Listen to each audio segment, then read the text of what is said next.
Very good morning, dear students. Myself is Pramod Sharma from PSSVM Inter College, Jahangirabad. Welcome back to your English class, dear children. Today I am going to teach you a new lesson in your book Hornbill. The name of the chapter is Discovering Tut. The Saga Continues, written by A.R. Williams. First of all, we discuss about the author. Author is A.R. Williams. A.R. Williams is an editor, writer, reporter and a preacher. She has become a specialist in science, infographics, text, archaeology and cultural heritage. She has received many awards and renowned as a linguist. She is a former senior writer for National Geographic magazine. She started to solve historical mysteries of the ancient world. तो लेखक के संक्षिप्त परिचय में कहा जा सकता है कि A.R. विलियम्स एक प्रकाशक, लेखक, पत्रकार तथा एक अन्वेषक हैं। वह विज्ञान, आलेख शास्त्र, पुरातत्व तथा सांस्कृतिक विरासत में विशेषज्ञ बन चुकी हैं।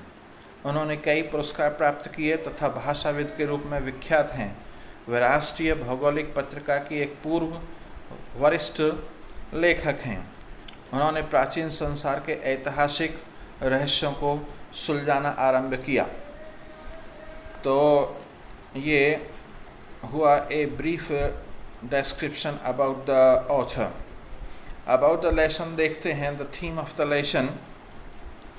The story in this lesson highlights various unsolved mysteries about the ancient rulers of Egypt, especially about the youngest ruler of Egypt, Tutankhamun. Howard Carter discovered his tomb in 1922 and shocked the world by raising the mystery of his death. His mummy, after then subjected to a X-ray and CT scan, various mysteries regarding the death of the teenager pharaoh were solved, but still some remain unanswered about his age at the time of his death, with murder being the extreme possibility. तो कहा जा सकता है कथानक के विषय में इस पाठ की कहानी मिस्र के प्राचीन शासकों के अनेक अनसुलझे रहस्यों को उजागर करती है, विशेष रूप से मिस्र के सबसे अधिक युवा शासक टुटनखामुन के रहस्य को। हावर्ड कार्टर ने सन 1922 में उसकी कब्र की खोज की और उसकी मौत के रहस्य को उजागर करके संसार को अचंभित कर दिया। उसके बाद उसके शव का एक्सरे तथा सीटी स्कैन किया गया। किशोर फरो की मौत से संबंधित अनेक रहस्य सुलझाए गए, लेकिन उसकी मौत के समय काल के कुछ रहस्य फिर भी अनसुलझे रहे, जिनसे उसकी हत्या की अत्यधिक संभावनाएं हैं। तो इस प्रकार से हमने देखा कि जो थीम है चैप्टर का वो पुरातत्व विभाग से संबंधित, या कह सकते हैं एक आलेख शास्त्र यानी आलेख की जानकारी रखने वाले लोग। डियर स्टूडेंट्स, इस वीडियो को वाच करें, केयरफुली वाच करें, क्योंकि इस चैप्टर के लास्ट में, इस वीडियो के लास्ट में मैं आपसे 5 वेरी शॉर्ट टाइप क्वेश्चंस करने वाला हूं, जिनके आंसर्स आपको अपने कमेंट बॉक्स में देने हैं। तो ध्यान से पूरी वीडियो देखें और जो क्वेश्चंस मैं पूछने वाला हूं वीडियो के लास्ट में, उनके आप आंसर दें। तो शुरू करते हैं टेक्स्ट इसका।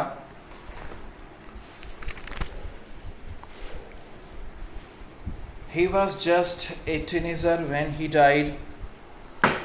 The last heir of a powerful family that had ruled Egypt and the empire for centuries. He was just a teenager. वह बिल्कुल एक किशोर था when he died, जब वह मरा.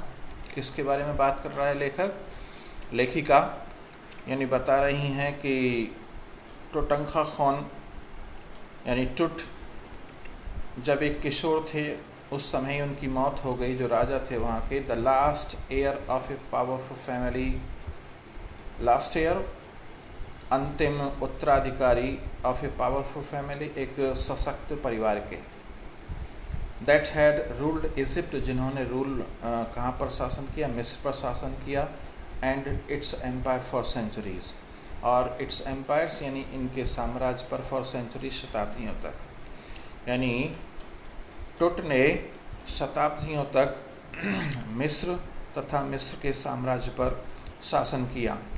He was laid to rest, laden with gold and eventually forgotten. He was laid, उसको लिटा दिया गया. To rest, laden यानी लाद करके, पहना करके, सजा करके. With gold, सोने के आभूषणों से. And eventually forgotten, और आखिरकार उसको भुला दिया गया. यानी टुट को सोने के आभूषणों से लाद करके उसको उसकी कब्र में लिटा दिया गया और आखिरकार उसको भुला दिया गया. Since the discovery of his tomb in 1920, यानी जब 1922 में उसकी कब्र की खोज की गई.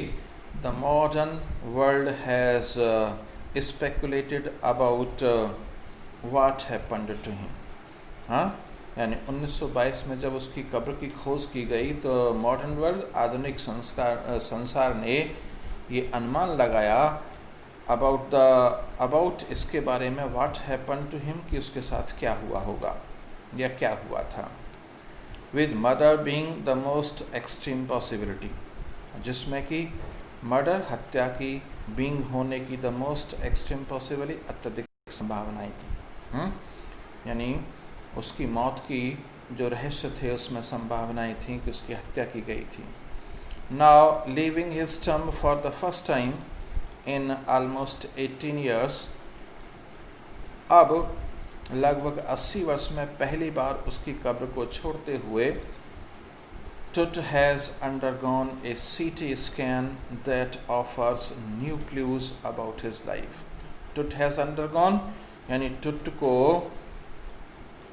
लाया गया, निकाला गया. ए CT स्कैन, एक CT स्कैन की प्रक्रिया से, यानी कह सकते हैं कि टुट का CT स्कैन किया गया. दैट ऑफर्स न्यू क्लूज, जो कि नए तथ्य प्रस्तुत करता है अबाउट हिज लाइफ, उसके जीवन के बारे में. हाँ, यानी टुट का जब CT स्कैन किया गया तो वह उसके जीवन के बारे में नए तथ्य प्रस्तुत करता है. एंड डेथ, और मौत के बारे में. And provides precise data for an accurate forensic reconstruction of the boys फारा. एंड प्रोवाइड्स, और प्रदान करता है, प्रिसाइज डाटा, ठीक आंकड़े, फॉर एन एक्यूरेट, एक सही, फॉरेंसिक रिकन्स्ट्रक्शन यानी विधिवत पुनर्रचना, ऑफ द बॉयज़ फारो यानी बालक राजा की. फारो क्या है? उसका नाम है. और बॉयज़ का मतलब यानी बालपन में ही उसकी मौत हो गई. जब वह लड़का था, बॉय था, तभी उसकी मौत हो गई. तो उसके CT स्कैन की जो रिपोर्ट आई, उन रिपोर्ट ने ये बताया, उनसे आंकड़े, ठीक आंकड़े मिले जो कि विधिवत पुनर्रचना के बारे में बताती थी, उस लड़के के रूप में राजा के जीवन की और उसके मौत के बारे में. एन एंग्री विंड, पहला पैराग्राफ समाप्त होता है, दूसरा शुरू होता है, second paragraph. An angry wind stirred up ghostly dust devils as King Tut was taken from his resting place in the ancient Egyptian cemetery known as the Valley of the Kings. An angry wind यानी एक तेज़ हवा, stirred up घूम के चली, ghostly भूतिया तरीके से, dust devils यानी धूल के साथ, devils गंदगी की, as King Tut जब राजा किंग टुट को was taken ले जाया गया from his resting place, उसके आराम करने के स्थान से इन द एंशियंट इजिप्शियन, उस प्राचीन सिमेट्री कब्रिस्तान में, known as the valley of the kings, जो कि राजाओं की घाटी के नाम से जाना जाता था। यानी जब राजा टुट को प्राचीन मिस्री कब्रिस्तान में ले जाया गया, जो कि राजाओं की घाटियों के नाम से जाना जाती थी, उस विश्राम स्थल में ले जाया गया जो बहुत तेज़ हवा, जहाँ पर बहुत तेज़ हवा चली और उसने भूतिया स्वरूप वाली विचित्र धूल आकाश में जमा कर दी। यानी उस वातावरण में एक धूलनुमा बहुत तेज आंधी जमा हो गई। Dark bellied clouds had secluded across the desert sky all day and now were veiling the stars in cascade gray. Dark bellied यानी काले घने, क्लाउड्स बादल, हैड सेक्लूडेड चारों ओर छा गए, यानी काले घने बादल चारों ओर छा गए। द डेजर्ट स्काई उस रेगिस्तानी आकाश के ऊपर ऑल डे सारे दिन, हाँ, यानी सारे दिन काले घने बादल उस रेगिस्तानी आकाश के ऊपर छाए रहे। And now were veiling the stars in cascade grey, और जो कि अब वेलिंग का मतलब ढकना, द स्टार्स माने प्रकाश का, इन कास्केड, कास्केड का मतलब डिब्बी कह सकते हैं, डिबिया कह सकते हैं, ग्रे का मतलब भूरे रंग की, हाँ। तो कहने का मतलब कह सकते हैं कि पूरे दिन रेगिस्तान के ऊपर जो आकाश में काले बादल छा गए थे वो तारों के भूरे रंग को की डिबिया में ढके रहे। और कहता है इट वाज 6 PM ऑन 5 जनवरी 2005। हाँ, यह बात कब की है? शाम 6 बजे की 5 जनवरी 205 में, यानी 5 जनवरी 2005 में शाम के 6 बजे। The world's most famous mummy glided headed first into a CT scanner brought here to probe the lingering medical mysteries of the little understood young ruler who died more than 3,300 years ago. The world's most famous mummy यानी संसार की सबसे प्रसिद्ध शव, संसार का सबसे प्रसिद्ध शव ग्लाइडेड खिसकाया गया, हाँ लाया गया, हेड फर्स्ट इनटू द सीटी स्कैनर यानी सीटी स्कैन में, यानी कह सकते हैं संसार के सबसे प्रसिद्ध शव का क्या किया गया? सीटी स्कैन किया गया, ब्राउट हियर टू प्रूव, और जिससे बारीकी में जानकारी मिली, द लिंगरिंग मेडिकल मिस्ट्रीज़, हाँ, यानी देरी से होने वाली चिकित्सीय रहस्यों के बारे में, ऑफ दिस लिटिल अंडरस्टूड, इस कम जानकारी वाले यंग रूलर, युवा शासक की, हु डाइड जो कि मरा, मोर देन 3,300 ईयर्स अगो, 3,300 वर्ष पहले, यानी वह युवा शासक जो कि 3,300 वर्ष पहले मरा था, उसके शव का सीटी स्कैन करने के बाद जो बारीकी से जानकारी मिली वो कब की बात है? उसके जो चिकित्सकीय रहस्य उसमें प्राप्त हुए वो 3,300 वर्ष पहले की बात है। थर्ड पैराग्राफ देखेंगे। All afternoon the usual line of tourist from around the world had descended into the cramped rock cut tomb some 20 feet underground to pay their respects all afternoon, पूरी दोपहर को, हाँ। The usual line सामान्य रेखा of tourist यात्रियों की, पर्यटकों की, from around the world सारे संसार के, यानी सारे संसार के पर्यटकों की जो सामान्य रेखा थी सारी दोपहर, had descended into the cramped rock, descended नीचे उतरी, into the cramped rock cut यानी भीड़ रूप में, हाँ, रॉक कट्टम उस चट्टान के रूप में कब्र के पास सम 20 फीट अंडरग्राउंड टू, जो कि लगभग 26 फीट नीचे तहखाने में थी, टू पे देयर रेस्पेक्ट्स, अपना सम्मान देने के लिए। यानी कह सकते हैं जो पूरी दोपहर गुजरी, उस सारी दोपहर में सारे संसार से जो यात्री आए थे, पर्यटक आए थे, उन पर्यटकों की एक सामान्य भीड़ की पंक्ति ने क्या किया, अपने श्रद्धा सुमन, अपना सम्मान प्रस्तुत किया उस राजा के शव के प्रति, जो कि नीचे 26 फुट गहरे तहखाने में थी। They gazed at the murals on the walls of the burial chamber and peered at Tut's glided face. They gazed, उन्होंने ध्यान से देखा, at the murals, उन भित्ति चित्रों को, on the walls, जो दीवारों पर बने थे, of the burial chamber, यानी कब्र वाले कमरे की, यानी जो कब्र वाला कमरा था, उस कब्र वाले कमरे की दीवारों पर भित्ति चित्र बने थे, जो कि उन पर्यटकों ने, विदेश से आए लोगों ने ध्यान से देखे। और and peered at its gilded face, और तट के सुनहरे चेहरे को बड़े ध्यान से देखा। पियर्ड का मतलब ध्यान से देखा, टट्स ग्लाइडेड फेस, टुट के सुनहरे चेहरे को, चमकीले चेहरे को। The most striking feature of his mummy shaped outer coffin lid. The most striking feature यानी सबसे अधिक आश्चर्यजनक आकार, ऑफ दिस ममी, इस शव का, शेप्ड, आकार देता था, आउटर कॉफिन लिड, यानी ताबूत के बाहरी ढक्कन से। कहने का मतलब क्या हुआ कि जो ताबूत के बाहरी ढक्कन को मम्मी की आकृति का बनाया गया था, जो आश्चर्यजनक विशेषता थी। कहता है आगे कि some visitors read from guidebook in a whisper.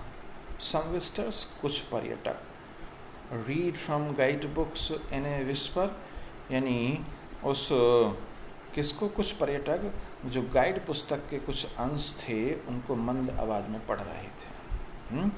Guide पुस्तक थी वहाँ पर, जो कि टुट की कब्र के बारे में जानकारी रखती थी। उस गाइड पुस्तक को कुछ यात्रियों ने क्या पढ़ा, बड़े मंद आवाज़ में, फुसफुसाती आवाज़ में पढ़ रहे थे। और कहता है कि others stood silently, जबकि दूसरे यात्री शांतिपूर्वक खड़े हुए थे। Perhaps pondering Tut's untimely death in his late teens. Perhaps pondering, शायद सावधानी से विचार करने में लगे थे, टुट की untimely, असामयिक डेथ माने मौत के बारे में, in his late teens, अपनी अंतिम किशोर अवस्था में।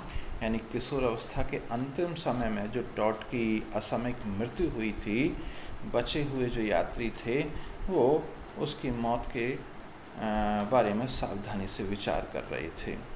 और wondering with a silver shiver if the pharaoh's curse, और वंडरिंग, और आश्चर्य से के साथ कांप रहे थे, इफ द फेरोज कर्स, कि क्या वास्तव में राजा को ये अभिशाप था। कर्स का मतलब अभिशाप। डेथ और misfortune falling upon those who disturb him.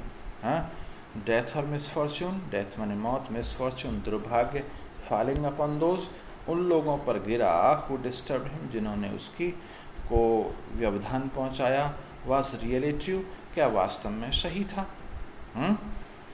तो कहने का मतलब क्या हुआ कि जो लोग वहाँ शेष बचे थे वो आश्चर्य से काँप रहे थे कि क्या राजा का अभिशाप जो उसको परेशान करने के लिए उन पर मृत्यु या दुर्भाग्य के रूप में गिरता है, वास्तविक रूप में वो बात सत्य थी या गलत थी।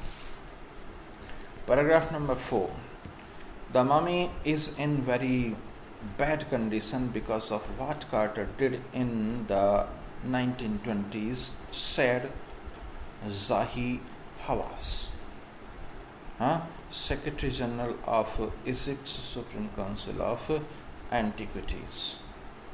The mummy is very bad condition, यानी मम्मी का मतलब शव की, is in very bad condition, बहुत बुरी दशा में है, यानी शव बहुत बुरी दशा में है। बिकॉज क्योंकि ऑफ व्हाट कार्टर डिड, क्योंकि जो भी कार्टर ने, हैवॉस कार्टर जो नाम था, कार्टर ने किया 1920 में। किसने कही ये बात? सेड जाही हवास, जाही हवास के नाम के व्यक्ति ने कही। और क्या था ये Zahi Hawass? Secretary general of Egypt supreme council of antiquities, जो कि मिस्र की सर्वोच्च संस्था, पुरातत्व विभाग की सर्वोच्च संस्था का सेक्रेटरी जनरल था, यानी हाँ एक सचिव था। He leaned over the body for a long first look, क्योंकि वह झुका हुआ था शरीर के ऊपर, for a long first look, यानी लंबे देर तक उसको निगाह से देखने के लिए। कार्टर यानी Howard Carter, that is Weiss, the British archaeologist who in 1920 discovered that tomb after years of futile searching. यानी Howard Carter that is was the British archaeologist, जो कि एक पुरातत्ववेत्ता था, यानी ब्रिटिश का पुरातत्ववेत्ता था, who in 1920, जिसने कि 1922 में तट की कब्र की खोज की, after years of futile searching, यानी वर्षों की निरर्थक खोज के बाद। हाँ, यानी इसकी खोज में बहुत दिनों से लगा था वो, लेकिन वर्षों बेकार में बीत जाने के बाद 1922 में इसकी खोज की। Its contents thou hastily ransacked in antiquity. Its contents, इसके अवयव, thou hastily, जल्दी से, यद्यपि जल्दी से, ransacked, खोज की गई, in antiquity, पुरातत्व में, यानी पुरातत्व में इसके जो अवयव थे वो यद्यपि उनकी जल्दी से खोज की गई, वर सरप्राइजिंगली कंप्लीट, आशाजनक रूप से ये पूरी भी हुई। They remain the richest royal collection ever found and have become part of the Pharaoh's legend. They remain the richest royal, यानी वे रहे सबसे अधिक धनी शाही संग्रह, एवर फाउंड, अभी तक पाए जाने वाले, यानी अभी तक पाए जाने वाले वे सबसे अधिक धनी शाही संग्रह रहे, and have become part of the Feroz legend, और फेरो की लेजेंड माने गाथा, और लेजेंड और फेरो की पौराणिक गाथा के एक क्या बन गए? एक अंश बन गए, हिस्सा बन गए, अंग बन गए। Stunning artifacts in gold, their eternal brilliance meant to guarantee resurrection, caused a sensation at the time of the discovery and still get the most attention. हाँ, स्टनिंग, अत्यधिक आकर्षित करने वाली, आर्टिटीज, हाँ यानी आकर्षक मानव कृतियाँ, हाँ यानी आकर्षित करने वाली, अत्यधिक आकर्षित करने वाली मानव कृतियाँ इन गोल्ड, सोने में जड़ी थीं। दे आर इटर्नल ब्रिलियंस, यानी उनकी शाश्वत चमक, मींट टू गारंटी रिजरेक्शन, जो कि पुनर्जीवन यानी पुनर्जीवन के आशय की गारंटी देती थी। Caused a sensation at the time of the discovery, यानी खोज के समय उन्होंने एक सनसनी पैदा कर दी। And still get the most attention, और अभी भी गेट प्राप्त करती थी, मोस्ट अटेंशन, सबसे ज़्यादा ध्यान या आकर्षण। बट टट was also buried with every day things he had want in the after life. But टुट वॉज आल्सो बरीड, लेकिन टुट को दफनाया गया था विद एवरीडे थिंग्स, यानी रोज़मर्रा की वस्तुओं के साथ, he had want in the after life, यानी जिन चीज़ों की आवश्यकता उसको जीवन के बाद भी थी, मौत के बाद भी थी। जैसे उन चीज़ों में क्या थे? बोर्ड गेम्स थे, हाँ, ब्रॉन्ज रेजर यानी कांसे के रेजर थे, लेलिन अंडरगारमेंट्स यानी लेनिन कपड़े के बने हुए अधोवस्त्र थे, और cases of food and wine, और केसेस का मतलब बक्से थे फूड भोजन के, वाइन शराब के। यानी ये सारी सामग्री टुट के कब्र के साथ उसकी कब्र में रखी गई थी, उनके खाने पीने की चीज़, उसका रेज़र और लेनिन कपड़े से बने हुए अधोवस्त्र और बोर्ड गेम्स वगैरह। तो छठा ग्राफ पूरा हुआ, चौथा पैराग्राफ पूरा हुआ, पांचवा देखते हैं। After months of carefully recording the pharaoh's funerary treasures, Carter began investing his 3 nested coffins. After months of carefully यानी सावधानी पूर्वक कई महीनों के बाद रिकॉर्ड करने के थे फ़रो राजा की फ्यूनरी ट्रेजरीज यानी राजा की दफनाए गए खजाने, दफनाए हुए खजाने। कार्टर बिगेन, कार्टर ने शुरू कर दिया इन्वेस्टिगेटिंग, खोज करना, हिज 3 नेस्टेड कॉफिन्स यानी अपनी 3 समूह वाली ताबूतों को। यानी पिरामिड में राजा के साथ दफनाए हुए खजाने को सावधानी पूर्वक रिकॉर्ड कर रखने के महीनों बाद कार्टर ने 3 ताबूतों के समूह की खोजबीन शुरू कर दी।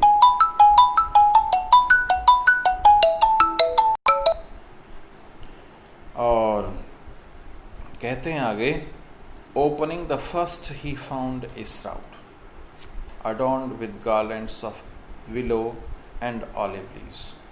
ओपनिंग द फर्स्ट यानी पहले खोलते हुए, opening the first he found a shroud adorned with garlands of willow. पहले ताबूत को खोलते हुए ही फाउंड उसने पाया ए श्राउड एक कफन, अडोंड सजे हुए विद गार्लैंड्स मालाओं से, ऑफ विलो बेंत के, विलो का मतलब वृक्ष होता है बेंत का, एंड ऑलिव जैतून, लीव्स मानी पत्तियाँ। यानी कहने का मतलब जैसे ही उसने पहले ताबूत को खोला तो उस ताबूत में उसने कफन को अनेक प्रकार के हारों से सजे हुए पाया। जो हार कैसे बने हुए थे? बेंत तथा जैतून की पत्तियों से बने हुए थे, फूलों से बने हुए थे। और वाइल्ड सेरली लोटस प्लेटल्स, और उनमें क्या थे? जंगली सेलरी भी थे, कमल की पंखुड़ियाँ भी थीं, एंड कॉर्नफ्लावर यानी कॉर्नफ्लावर भी थी। The faded evidence of a burial in March और अप्रैल। द फेडेड एविडेंस जो कि मुरझाए हुए सबूत थे, ऑफ ए बरियल एक कब्रिस्तान के, इन मार्च और अप्रैल यानी मार्च या मई के महीने में, क्योंकि ये फूल और पत्तियां कब आते हैं? ये मार्च और अप्रैल के महीने में आते हैं। इसलिए इनसे पता लगता था कि ये दफनाने का जो काम हुआ था मार्च अप्रैल के महीने में हुआ था। When he finally reached the mummy, और जब वह अंत में शव के पास पहुंचा, तो जब वह अंतिम रूप से मम्मी तक पहुंचा तो क्या हुआ? Thou he ran into trouble, वह आफत में फंस गया, परेशानी में आ गया। The ritual rations had hardened, the ritual का मतलब धार्मिक संस्कार, रेसिन्स राल जो चिपकाने वाली होती है, had hardened यानी कठोर हो गई थी। कहने का मतलब क्या हुआ? यानी कि धार्मिक संस्कार करते हुए समय जो राल डाली जाती है चिपकाने के लिए, वो कठोर हो गई थी। और cementing Tut to the bottom of his solid gold coffin, cementing और उसने चिपका दिया था टट को टू द बॉटम, तली से, पैंदे से, of his solid gold coffin यानी अपने ठोस सोने के ताबूत में। यानी ठोस सोने का जो ताबूत था उसके बॉटम से, उसकी तली से चिपक गया था कौन? टट का शरीर। और किससे चिपका था? क्योंकि उसमें राल डाली गई थी। No amount of legitimate force could move them, यानी कितनी भी मात्रा संभव नहीं, लेजिटिमेट उपयुक्त फोर्स माने ताकत की, कुड मूव देम उसको हिला नहीं सकती थी। यानी ऐसी कोई भी ताकत नहीं जो उसको राल की चिपकन से छुटा सके। और कार्टर रोट लेटर, और कार्टर में बाद में लिखा what was to be done, कि उसका क्या किया जाना था। हाँ, कार्टर ने बाद में लिखा कि ऐसे स्थिति में उसका क्या किया जाना था, क्या हो। पैराग्राफ 6 देखेंगे। The sun can beat down like a hammer, this for southern Egypt. The sun can beat यानी सूर्य गर्म कर सकता है, लाइक ए हैमर एक हथौड़े की तरह, दिस यानी इसको, इसका मतलब राल को, फॉर साउथर्न इजिप्ट यानी सुदूर दक्षिण में। हाँ, यानी मिस्र के सुदूर दक्षिण में सूर्य हथौड़े की तरह राल को पीट सकता है ना जी।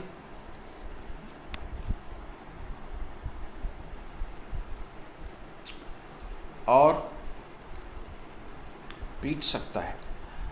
And Carter try to use it to loosen the resins. And Carter, और कार्टर ने ट्राइड कोशिश की, टू यूज इट इसको प्रयोग करने की, टू लूजन द रेसेंस यानी राल को ढीला करने के लिए, यानी राल जो पड़ी थी उस राल की पकड़ कमज़ोर हो जाए, इसलिए कार्टर ने इसे यूज़ किया, यानी धूप का यूज़ किया, सूर्य की गर्मी का प्रयोग किया। For several hours he set the mummy outside in blazing sunshine. For several hours, कई घंटों तक, he set the mummy उसने शव को रखा outside बाहर, in blazing sunshine चमकती हुई धूप में, that heated at it to 149 degrees Fahrenheit, जिससे कि उस शव का टेम्परेचर 149 डिग्री फ़ारेनहाइट तक पहुंच गया। नथिंग बस्ट, लेकिन कुछ भी खिसका नहीं, कुछ भी हिला नहीं, यानी इतने टेम्परेचर पर भी वो बॉडी नहीं छूटी। He reported with scientific detachment. He reported उसने रिपोर्ट की विद साइंटिफिक डिटैचमेंट यानी एक वैज्ञानिक अनासक्ति के साथ, that the consolidated material had to be chiseled away from beneath the limbs and trunk before it was possible to raise the king's remains. तो that the consolidated material की ठोस पदार्थ had to be chiseled यानी छेनी से ठोका जा सकता है, छेनी से छोका जाए, यानी हथौड़े और छेनी जो होते हैं उनको उससे अलग किया जाए, फ्रॉम बीनीथ नीचे से, द लिम्स माने अंग को, और ट्रंक का मतलब धड़ को, बिफोर इट वाज पॉसिबल इससे पहले कि संभव हो, टू रेज माने उठाने के लिए, द किंग्स रिमेन्स राजा के शेष शव को। तो कहने का मतलब क्या हुआ कि उसने वैज्ञानिक अनासक्ति के साथ रिपोर्ट की, कहा उसने कि पहले अंगों और धड़ के नीचे से पूरे पदार्थ को छेनी से छीला जाए, छेनी से हटाया जाए, और तब राजा को के शव को उठाना संभव हो सकता है, अदरवाइज़ उसका जो सब चिपका हुआ है राल के द्वारा उस कॉफिन से, उस ताबूत से, वो उससे हट नहीं सकता, छिल नहीं सकता। तो इसी के साथ आपके जो ये छठे पैराग्राफ तक ये एक्सप्लेन हुआ इस चैप्टर का। अब मैं इसमें 5 वेरी शॉर्ट टाइप क्वेश्चंस पूछूंगा जो आपको अपने कमेंट बॉक्स में डालने हैं, आंसर देने हैं। पहला क्वेश्चन है, on which subject did A.R. Williams right. On which subject यानी कौन से विषयों पर लेखिका A.R. विलियम्स ने अपने लेख लिखे। Question number 2, who discovered the term of टुट, यानी टुट की कब्र की खोज किसने की। When did he discover it, और उसने यह कब खोजा। यानी टुट की कब्र की कब खोज हुई। और question number 4, what was made on the walls of burial chamber. What was made क्या बना हुआ था, ऑन द वॉल्स दीवारों पर, ऑफ बरियल चैम्बर यानी कब्र के कमरे की दीवारों पर क्या बना हुआ था। Question number 5, what did Carter find in first coffin. What did Carter find, यानी कार्टर ने क्या पाया, क्या मिला उसको इन फर्स्ट कॉफिन, पहले ताबूत में। पहले ताबूत में कार्टर को क्या मिला था जब उसने उसको देखा था। तो इसी के साथ ये वीडियो पूरा हुआ। Thank you very much.